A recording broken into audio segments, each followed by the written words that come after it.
Савелия. Как започнахте да се занимавате с йога? Разкажете ни малко повече за вашия старт.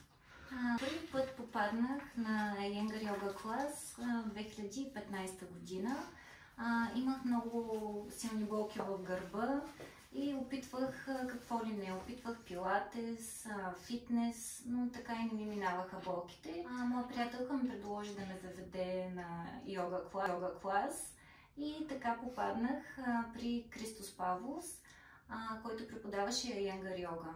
За мое очудване, още на третата-четвъртата практика имах облегчения в гърба и така започнах да се занимавам редовно с йога.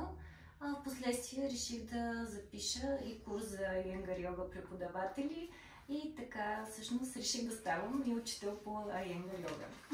Може ли да ни разкажете малко по-подробно какво представлява всъщност Iyengar йогата? Iyengar йога има няколко неща, които са специфични за нея. Първото нещо е прецизността в изпълнението на асаните. Като преподаватели ние даваме изключително много инструкции за правилното влизане в позите.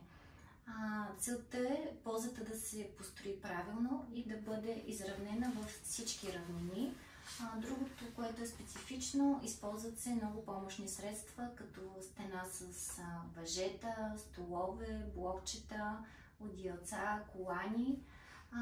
И всеки може да практикува Iyengar йога, даже и хора с физически проблеми. Също така хора без значение за възрастта и пола. Друго, което е също интересно, класовете са различни всеки път.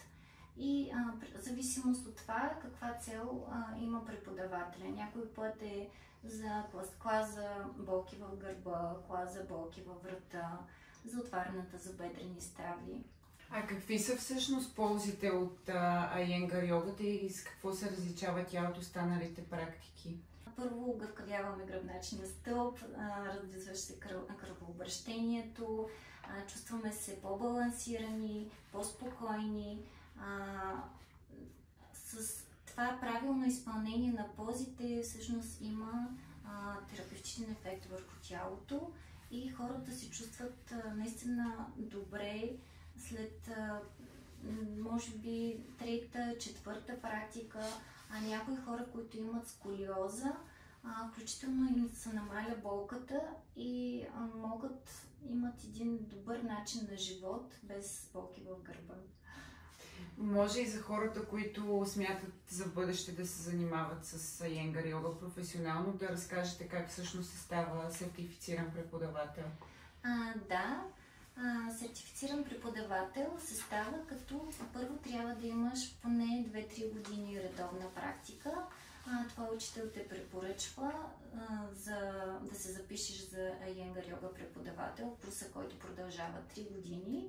След този курс има изпит, много сериозен изпит и когато получиш сертификат от Индия, тогава вече може да преподаваш. Как всъщност протича един клас по Iyengar йога за хората, които никога не са се занимавали с това нещо?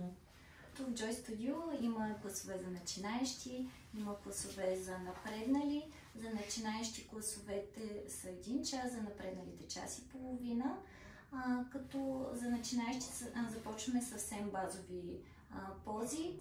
Един месец е разделен на различни седмици. Първата седмица се практикуват изправени пози, втората седмица наклони напред, третата седмица огъвания назад и последната седмица релаксиращи пози и някой път обърнати, в зависимост от това какво реши преподавателя. Благодарим, Савелия, че сме били полезни за хората, които не са запознати и ви очакваме да пробвате в новото йога студио Joy Yoga, като първата практика, първата тренировка е безплатна.